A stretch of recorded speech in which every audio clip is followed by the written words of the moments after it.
The title company's confused. Everyone's confused. Everybody blames everybody. The town blames them. They blame the town. Lane, I've never seen anything like it in my career. Denver's best for news and views. Lane's World. Welcome back, everyone, to Lane's World. I have to admit right out of the gate that I am what I call a new construction snob. There's something about new construction. It's that new car smell.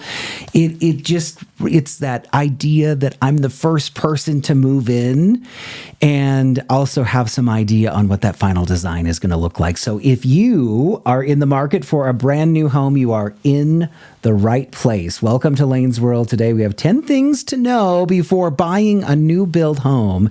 And I'm joined once again by my good friend, Ronda Courtney. She's a real estate expert.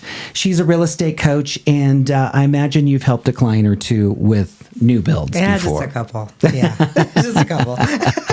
Both of us have experience helping clients. Yeah.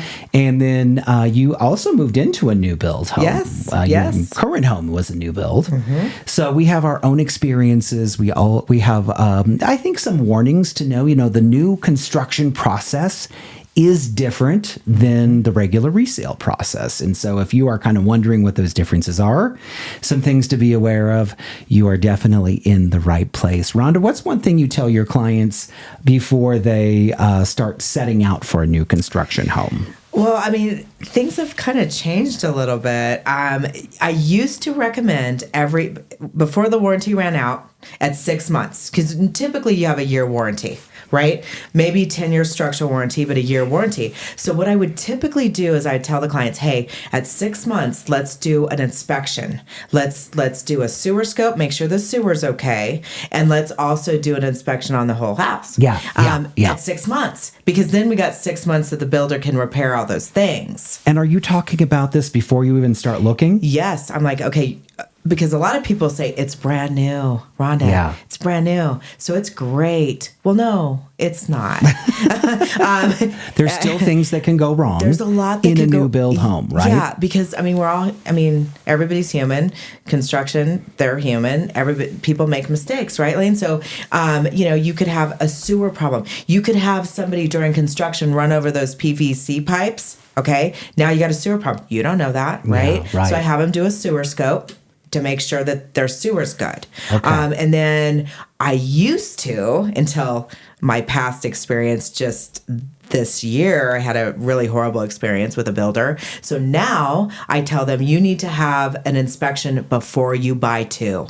Yes. Okay? Yes. I have found walls not floated correctly, trusses not put it in right, the city has missed it. There's some stuff, and I'm probably going to get in trouble like I always do, but people need to know this when they're buying new construction. Don't you agree? You've had flat-out nightmares with new construction. Nightmares. Yeah. House flooding. It hasn't been good. Of course, I will never in my life say their name.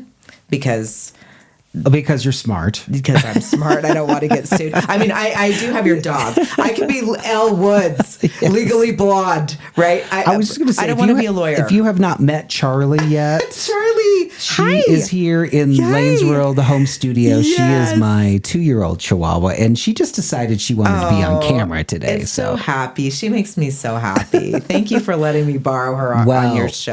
I'll tell you what, she makes anybody feel better, and Rhonda just lost a pet too. I did. Yeah. I lost both of my children, my fur babies. So thank you. She's on loaner, and I'm so happy. Well, and she's apparently making her debut today on Lane's World. I love it. She is. Well, we've got a lot to talk about here as we dive into the new build world. So if you are tuning in and you're already thinking, gosh, I'm scared, it's okay. We've got you. Mm-hmm. We've got you. We're going to start with number one, which I think is an important one, and that is to understand the builder's reputation. I get asked a lot when people are starting to look at homes, and maybe they're looking for a new build and they start doing research about builders. Mm-hmm. And gosh, there's a lot of stuff on the internet. And I think the one thing that sticks out to me is that when it comes to reputation, a new construction builder can have a pretty good reputation here locally. We're in the Denver area. But then someone in another state has a bad experience and posts online. Right. So I think you really have to be careful with what you're reading on the internet when it comes to builder reputations, because there's always going to be someone who's had an unfortunate experience. Oh, absolutely. And so when I'm negotiating, all I tell them is I want you to treat my client the way that you want to be treated. Right? I think that's a really good rule of thumb. I don't think it's that hard. I think It's not that hard. It's not that sense. hard. Like if you mess up, we all mess up. Just make it right, but some of them don't. And that's why, I do think that a lot of times you think that you can buy a new house and you don't need an agent. Right? You don't need an agent when you're buying a new house, right? Because they're going to say to you, oh, you'll save money. You don't have to have an agent. Well, this past experience I had, if she didn't have an agent, Lane, I don't think anything would have gotten done. I don't. Like I said, I'm treading a fine line, as you know. But I go to bat for my clients. What kind of problems did she have? Well, I don't even think there's enough time to go over it. But there was Was this so during much. the build or after closing? So it was after closing. Basically, after closing, I don't even know how this happened. Her fence was moved. 6 months after closing, they moved her fence. We messed up on the setbacks. We're sorry. But if you want to sign this, we'll give you $1,500 and we'll, put this fence right next to your window. We're sorry. Well, and that's another thing to remember, because you're not only buying into a new home, you're Right. also oftentimes buying into a new community. Yes. So you need to be asking questions about what else is going on in the community, what else is being built. I know a lot of times people ask about construction noise, how long they're Right. going to have. Yeah. I'm weird. I'm okay with construction noise because I know it's not going to last forever. Yeah.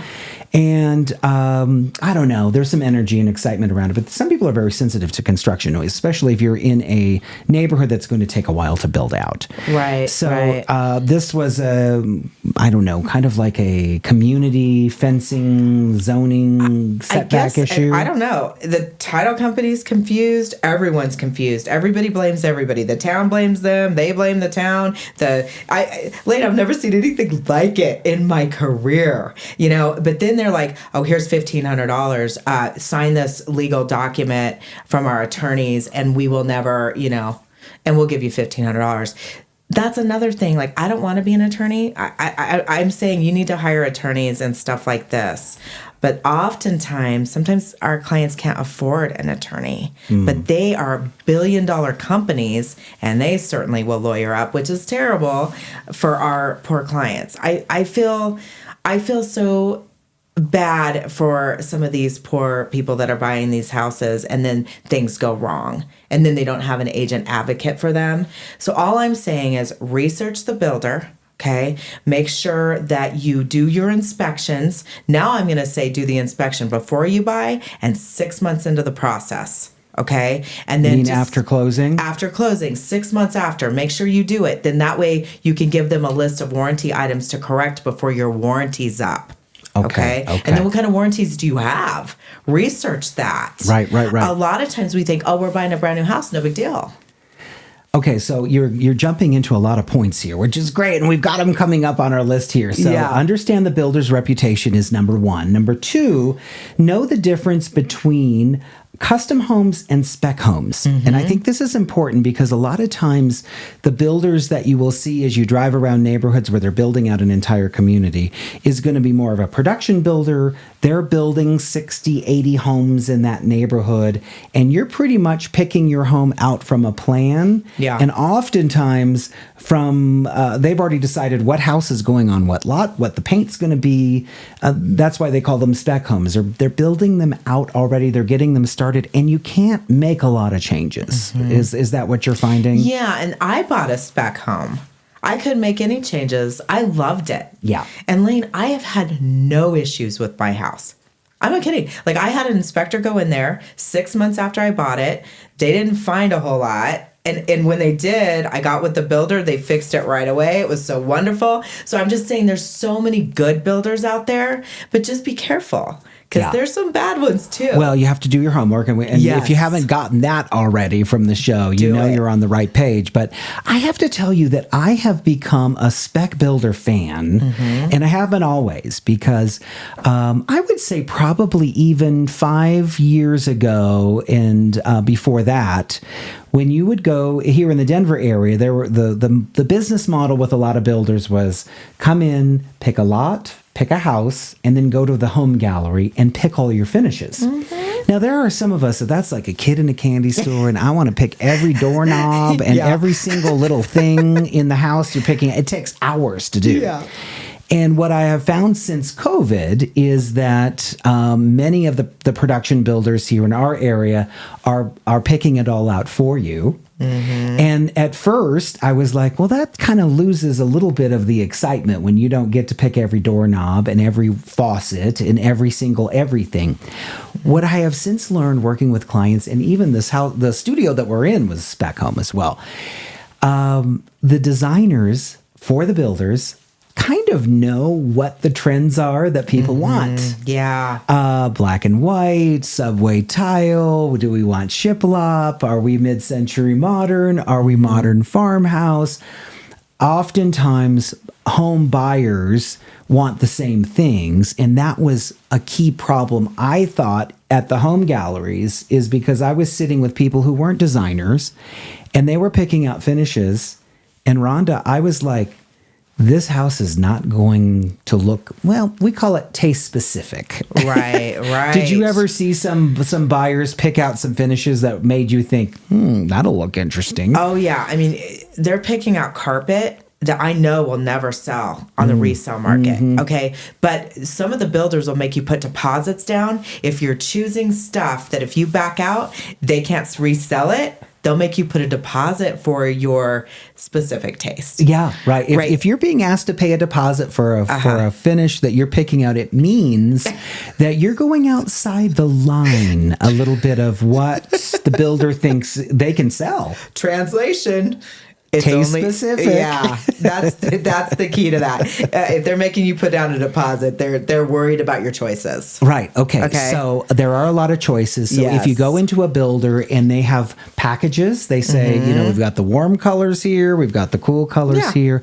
Embrace it. It's okay. Right. I think because they have chosen things that work together. And let's face it, a lot of us don't have a background in interior design. And that was just, quite frankly, I think, too much for the average consumer to do. Oh, yeah. Because I'll tell you what, I designed some great houses for my clients, but but that was part of the value that we were doing. And we don't have interior design degrees either, Rhonda. No, but something else is like I tell my clients when they're buying new construction, I'm like, guys, you can understand the light fixtures, they charge you for those. They charge you for your lights outside. Yes. They charge you for extra outlets. They charge you for, the refrigerator half the time is not included. The washer and dryer is not included. Right. So even sometimes the fireplace isn't included, and the AC sometimes in some builders not included. So you have got to really think about that when you're buying a new house and you think it's so cheap.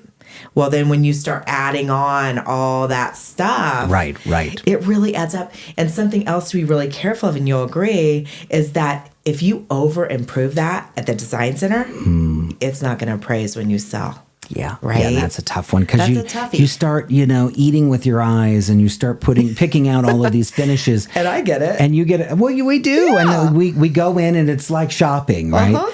So we have seen here in our area kind of a gravitation away from the home galleries. I'm in support of it. I think that they end up with houses that look just better, and you can always make changes after you close, and that's not a bad thing either. No, but when I bought mine, I didn't like the carpet. Yeah. Lane, I hated the carpet. So literally I move in 3 months after I'm there. 3 months of that carpet, I couldn't take it. So I had one of my carpet guys come in and redo all the carpet. Not a big deal. You can do that. Yes. Yeah. Okay, so that's kind of the difference between a spec home, which is where the builder is making a lot of the choices for you, and then we have more custom homes. And I think that when we have clients who are asking about building a home, that's a good question. Are you looking to go to a neighborhood where it's newly built?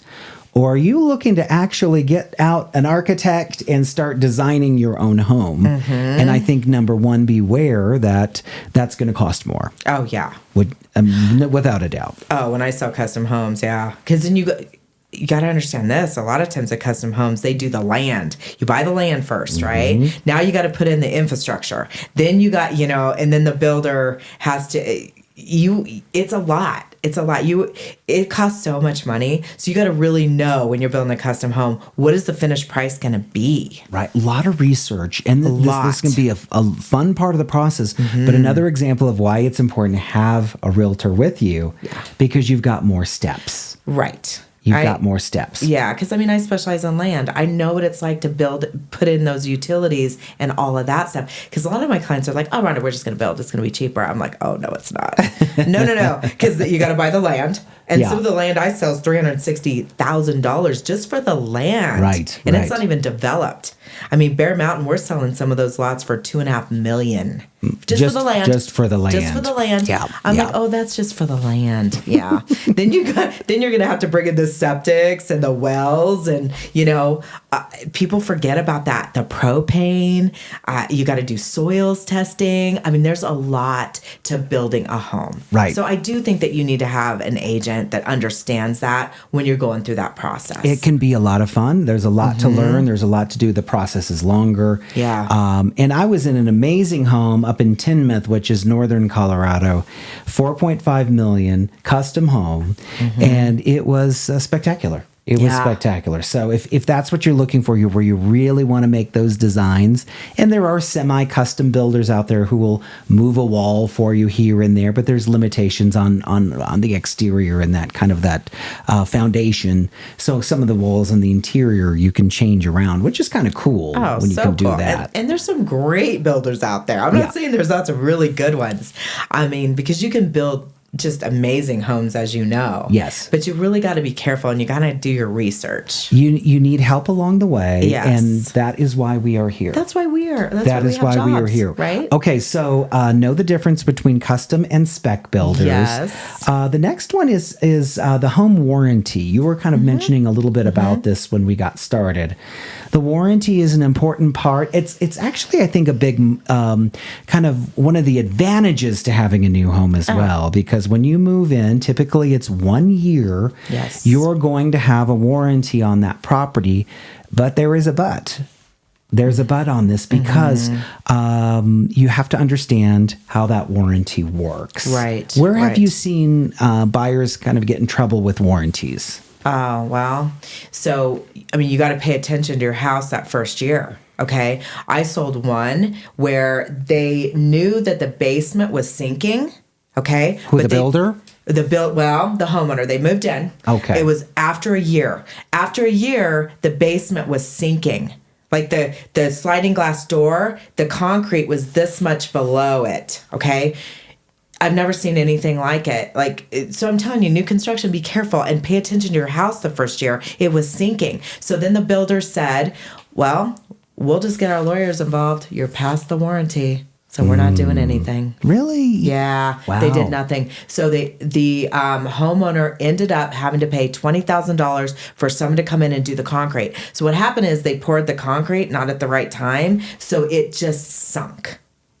Stuff happens. Yeah. It's unbelievable. So what would have been the difference on that one case where something happened outside the warranty? Is there anything they could have done differently? I don't know. If I was the builder, some of these builders, I would stand behind my work and be like, yikes, that shouldn't have happened within a year and a half.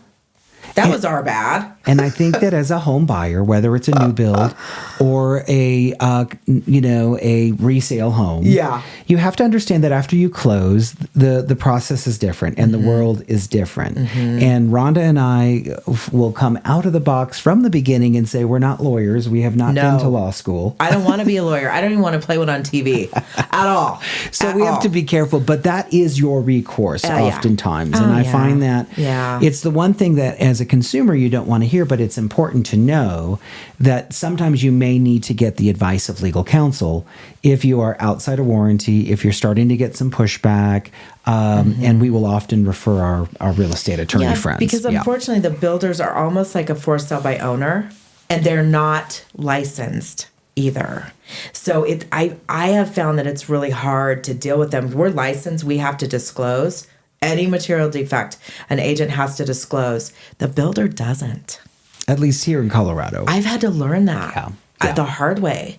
I mean, they throw it in my face all the time. Right? We don't have to disclose that. I'm like, you kind of have to tell me if my client's house flooded. I need to know that. Yeah. Right. Those are kind of the things we want to know about. Yeah, I have to protect them, and so I have to know those things. So, yeah, just had to learn that this year. Oh, it's been a year for Rhonda, hasn't it? It's been a year. Yeah. Especially in the new build world. Okay, so I have two pieces of advice that I have seen with the home warranty. I say home warranty, the warranty for the new build.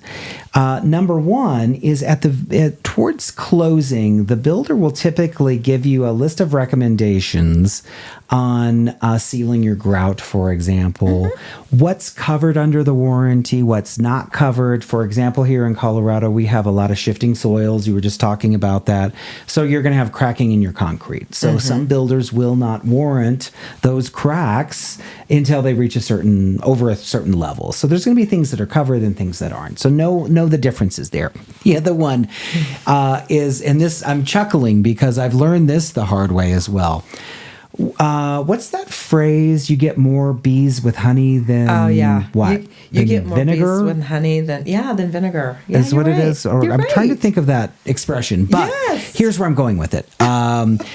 The warranty rep, so once you close, typically you are assigned somebody who is going to help you in case you have issues during that warranty period, and there is a process for turning those warranty items in, correct? Yes.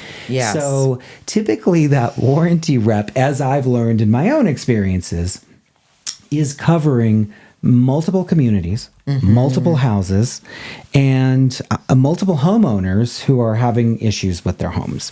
So I have learned, I tend to come from a place of positive anyway. The way that you handle that warranty rep is going to have a direct result, oftentimes in my own experience, with the level of service that you get from the builder. Oh, agreed. Oh, gosh, yes. So, agreed. If you're angry that things are not working in your house, my Lane's World advice is be nice about it. Yes. You be polite. You know, obviously you have us to come back to. You have lawyers if you need them. But at the very beginning, how about a hello? I have a couple quick questions. Yes. I'm working on my approach. I'm being polite because what's happened is I have seen clients who kind of take more of the aggressive defensive route, and they get moved to the bottom of the list for callbacks and things like that. Have you noticed that? Well, then they're like, if you have Rhonda on your side, they tend to call her quicker. So just FYI. I don't like that. Like, I don't want to be that person. I don't. Yeah. Typically, I'm so nice, Lane. I'm so nice. I try so hard. You at are the nice. Beginning. I will say you are nice. But then if they're not doing what's right, then I tend to not be so nice. But I try. Hey. Like, I want to be nice. I do. That's my go-to. You start off nice. You start out with the bees. Nice, yes, but then I'm like just irritated when they're not doing what's right and they're not fixing what is, common sense that you should fix this, right? Just remember that's why you have a realtor as well, because if you're not getting the responses, and your house should not be cracking like that. Like, and you've tried being nice, and nice is not getting you where you're going. Then bring us in, and we'll help you for sure. Yes. Okay, the next one is financing. So if you're financing a new build, we are finding here in our market, it's 2024. Some of the new home builders are offering some of the best financing around. Oh yeah, and it was really hurting me on the resale side. Now I'm super excited for buyers when they're getting $40,000 towards a buy down on rate. That's incredible. Right. Yeah. But then if you're selling your house and you're around that builder, not so incredible. Hard to compete with.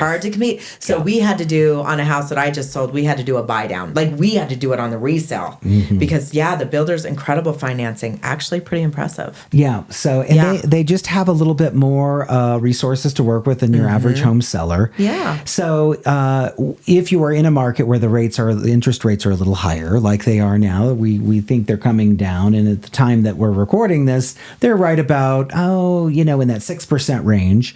But there are some builders around here in the Denver area that are offering 4.9, compared to 6 on the regular. They're offering money, closing costs to buy those interest rates down. And that does create an interesting situation for sellers who are like, gosh, I don't have that kind of luxury. Right. So it may be an advantage to look at a new home builder because your payment may be a little bit lower because of those interest rates.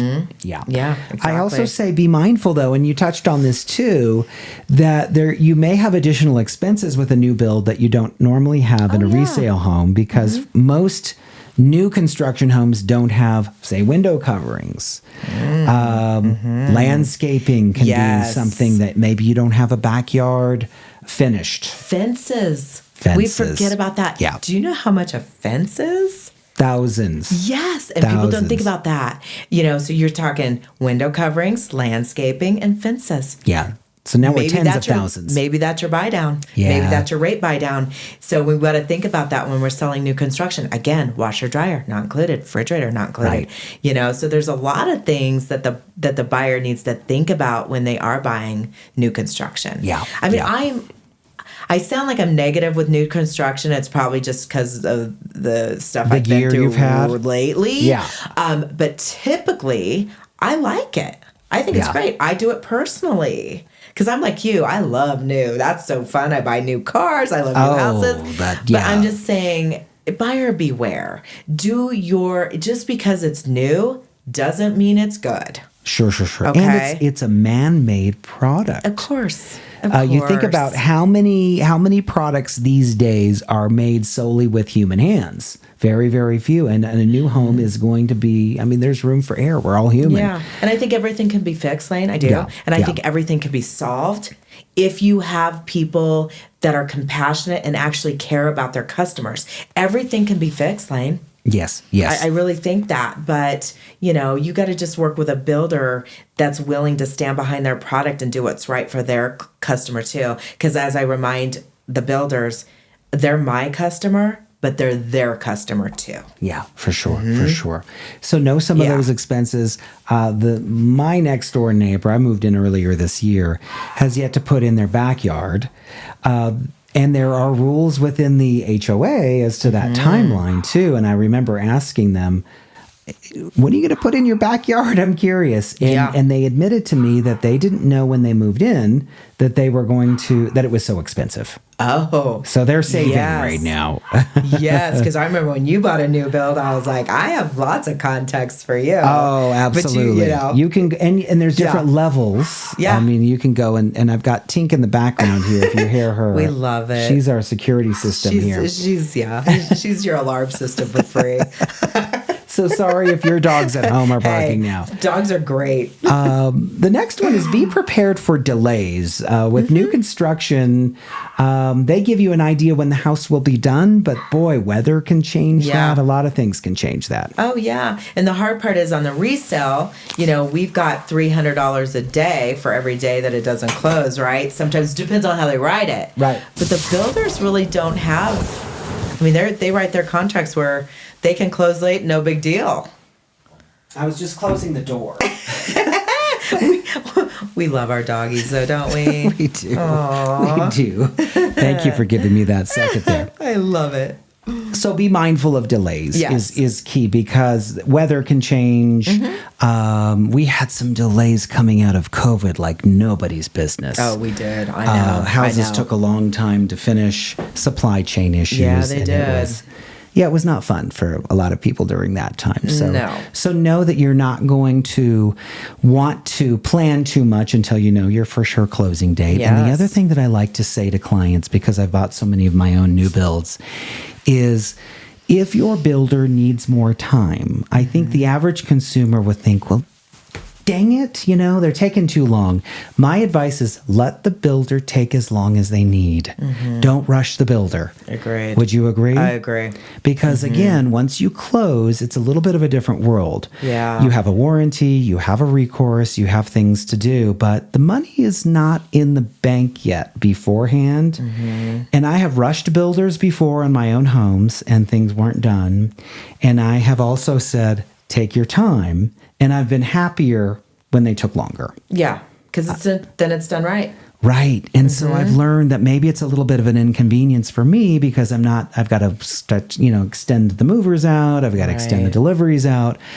But I'm happier with the house when I've let it go longer to be built. Of course. So keep that in mind too. There could be delays and be okay with those delays because I think you're going to be happier with the product. Oh, absolutely. Yeah. Okay. Let's see. The next one here is review the contract. Here in Colorado, it's interesting because Rhonda and I will write our own contracts for our clients when it's a resale. But in Colorado, our state actually allows the builder to have their own contracts. And so, as it turns out, the real estate commission forms that we use for resale properties tend to, in our state, favor the buyer. And the contracts from builders tend to, surprise, surprise, favor the builders. Yeah. So this is where having an agent, again, is important. Knowing that you can have an attorney review the contract, completely fine. Yeah. But those contracts can be tricky. Would you agree? Oh, I agree. And it's very, for the builders, it's very seller friendly. Okay. Our contracts, I feel, are very buyer friendly. Yes. Don't you? Oh, absolutely. I mean, it's like night and day between the two contracts. And when you mean that, yeah, so ways to get out of the contract. There are more opportunities for a buyer with a resale home to cancel if they need to. When you're buying new, there's almost no way to get out of it. No, they're keeping your earnest money. In my personal opinion. They're going to keep your money. Yeah. And they're typically do not work with you. If something, something goes wrong, they're going to keep your money. Yeah. So make sure you're reading. Make sure you read that contract. Make sure you know. I think when I represent clients, I tend to tell them, one of the most important things to know about the contract is if I change my mind, if I wake up with cold feet, if I can't qualify for my loan, what are my deadlines with that builder so that I don't lose my earnest money deposit? Right. Yeah. Be very careful with that. I have had clients who, even with that language, we've been able to get their money back. We've had plenty of cases where clients could not get their money back. And that's just how it goes. Some of it is market driven. If the builder has 3 or 4 people in line wanting that same house, that's going to be different than a market like now where they're so grateful to have a client that they may not give the money back if you change your mind. It depends on the builder too. Yeah. If the builder cares about their reputation and they want to, if they want to do what's right, if this buyer really needs out for legitimate reasons, then the builder will give their earnest money back. Certain builders won't, though. No, they don't care. They don't care tough. what they don't care what your situation is. They're going to keep your money because that's all they care about. Yeah, so I've had people just be careful what builder that you choose to work with. It's and understand really important what that language looks like in the contract, so that in case, heaven forbid, we have a change of heart. I've had people who've lost their jobs. I've had people who've woken up with cold feet, and it just kind of depends on the builder, on the market in a lot of ways. But I would plan on the worst case scenario if you walk away, what that's going to look like. And it might mean losing that money. Yeah. And I've seen people lose a lot of money. Me too. Or they just have to justify it in their head that this was not the right purchase for them. And therefore it was okay. Yeah. But that's a tough pill to swallow. That's really hard. So know the contract for sure. Yes, for sure. The last one, number 10, is going to be understand the closing process. So we have built a home. We have watched this thing go up. It is beautiful. And now we're a week before closing. Part of this as well is understanding that you have an opportunity to bring a home inspector in. Rhonda suggests that at 6 months. Do you like to bring a home inspector in towards the end of that build as well before closing? I do now. Yeah. Lane, I never did before. Right. I never did. But this year, working with this experience, on her new house, I'm making an inspector inspect it before she closes. I typically don't do that. Yeah. But I feel scared. Sure. You know, and it's helping you just have a better picture. Most builders here in our market will allow a third-party inspector to go in. Sometimes you have to play by their rules, certain hours. That inspector may have to give insurance information, all of that. That's fine. I say jump through the hoops. Yes. Because when you have your walkthrough on a week before closing, right before closing, you're not going to walk through by looking at the roof. You're not going to go out on the roof. Right. You're not going to crawl around in the crawl space. You don't know if the walls are floated correctly. You don't know that. You're not a contractor, It looks right? pretty. It looks I know beautiful. that much. Oh, wait. There's broken trusses? What? Like, what is that? We're not looking for that. We can't see that. We're looking not. for little like imperfections in the cabinets and things like that. Absolutely. So I too also recommend bringing in a third-party home inspector prior to closing. They will come up with a report on things that they're seeing. I've had people who have had furnaces that weren't installed correctly. We wouldn't have noticed that either. No, AC's not connected. Yeah. There's a lot of things that could happen. A dishwasher in one of the homes I sold wasn't put in correctly, and it caused mold. Well, no, actually, there was no mold. But I made them test it for mold, but there wasn't. But there was water. Water and homes don't mix. No, that doesn't mix. So no mold, but it could have been like mold. Like, there's just so much. There's so much. You need an inspector. No one's lived in that house before. Nope. And true, those items that come up in that first year will be covered oftentimes by the warranty. Yes. But why go through the hassle of having the dishwasher leak? I know. After you've already moved in. Have it installed correctly. And find out before you move in. Agreed. Yeah. Agreed. Yeah, right. And then they can fix it before you move in. You don't have to deal with that nightmare. Yeah, and things will happen. It is no Things one happen. has lived the house that I'm in now. Before I closed, before I even moved furniture in, I came home one day to check out the house, and there was a big hole of water coming through the dining room ceiling. It was under the master bath, and there was a supply line that wasn't hooked up correctly. Yeah, happens. Did not have a home inspection because I'm a real estate expert, right? So I learned my lesson on my own home, even though I advocate for my clients differently. So that was a tough pill to swallow. But I will say that the builder immediately brought the crews in. This builder's good. I like was this impressed. builder. They brought him in. They replaced the wood. They got the ceiling fixed. It was fine. Yeah. It was a little bit scary, but know that things will happen. There will be things that won't be right, and you will have them corrected. But, I think what we've learned about your clients this year is that they had major problems, that it took getting meetings, threats of lawsuits, things like that, and that's no fun. No, it's not. And it's just the whole experience for my client was so terrible. I ended up having to sell her house for free, literally to get her out. I feel so guilty because she didn't even stay in the house. Oh no, she didn't want to. I mean, we got it fixed. It was perfect. I will tell them that the warranty people are amazing with that builder. Okay. They did a great job. They fixed everything. Of course, I had to just be on them, but time off work for my client, loss of money, so much stress, having to deal with it all the time. Then she buys a new one. That's not good. I told her not to, but whatever. Same builder. Can't even go there, Lane. I can't. Oh, it's hard for you to be restrained. Yeah, I know. This. There's so much you want to say. I do. You know this about me. I'm so real and honest, and I always want people to do what's right. I do. And then when they don't, I know. I need to just... in case you're wondering, and it's like, well, what are they not talking about? We can't talk about specific situations sometimes. No. Because of all sorts of legal reasons. But can you, in general, as we kind of close out our conversation here, what's the biggest learning experience from, say, that situation that you can't be too specific about, but it really did, there was a lot of heartache for the buyer. It was a difficult new build experience. What's the biggest takeaway? Don't say their name or they'll sue me. Well, not for you, for the clients. Okay, good. All right, for the client.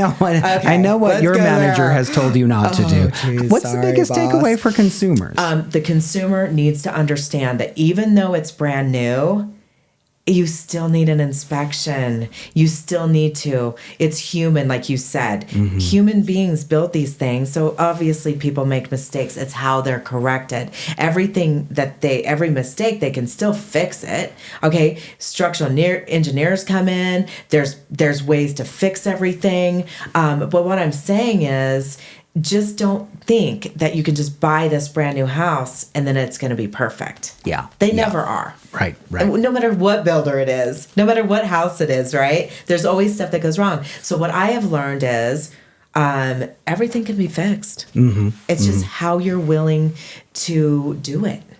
You know, and the more you catch before closing, the better. Agreed. And 6 months in between. There's a process for all of it. Yes. You're probably going to be coming over and looking at this house like every day. And sometimes builders don't love you just letting them know every single minute that there's something not right, because they have a process for correcting things as well. But the more you can learn, the better. Before we go, though, I'm reminded about Rhonda and I have been friends for years. Ever. I have to tell a story about a new build that I was working on for my own home. It's not the one I'm in now. Are you going to tell it? You're you're going to know what I'm talking about? I do. I'm actually scared. Oh, okay. So remember what's going on here. The house is almost done. I would say I had not closed on it. It was still being built. And I took Rhonda over to check it. I'm like, hey, you got to see my new house. Whatever. I'm always supportive of all of your homes. Always. Yep. So we get and that was a cool house. It was beautiful. Really nice house. Builder was a great experience except for one day. And the builder had no control over this, by the way. But we go to the basement. And we're looking around, and it's a finished basement, but this was like an unfinished area. It was like a storage area, so we're just concrete. And we are kind of looking around, and Rhonda's like, "Oh my gosh, what is that in the corner?" You remember? How can I forget? I think I'm still in therapy over it. Like, I think I needed therapy. And I'm like, "What is that over there?" Well, we get closer to it, and we realize that someone has gone to the bathroom. Yeah. In the house. Yeah. And it's number 2, by the way. I mean, all I can say is, I'm like, Lane, all I can say is, thank God I didn't step in it. Yeah. Because had I had stepped in it, I don't know. I'm not sure I would have recovered. Lane. No, I don't know. I remember the line you told me, Lane. Had I stepped in that, you would have had to have taken me to the emergency room. Yes. I would have needed to go to the hospital. I think that experience, I think that hurt me for a while. I'm like, Lane, are you sure you want to buy this house? Are you sure? I mean, is there a way to get out?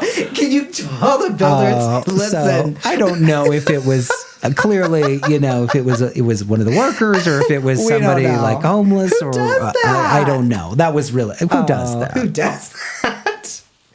Oh, it was shocking. It was quite the experience, and it was a funny story. We laugh about it now, yeah. But that night I was like, I don't know. We were pretty shaken up, and then we laughed for about 4 days. Yeah. And I did let the builder know, and it was so funny because I had a good working relationship with them, and I just said, by the way, I came across something in the storage room, and but I chuckle all these years later because they told us that it must have been like a wild animal. No, it wasn't. No, it wasn't a wild animal.